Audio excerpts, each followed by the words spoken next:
कसं देत नाही, असं कसं देत नाही, असं कसं देत नाही. आणि या सरकारचा करायचा का नायब तहसीलदार संघटनेचा, पटवार कर्मचारी संघटनेचा, वाहन चालक कर्मचारी संघटनेचा,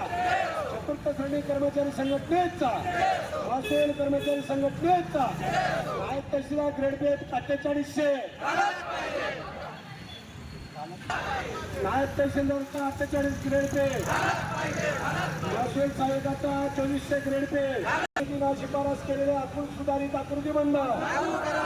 बाजार समितीनं सुधारित आकृतीबंध शिफारस केलेल्या आकृतीबंध आमचा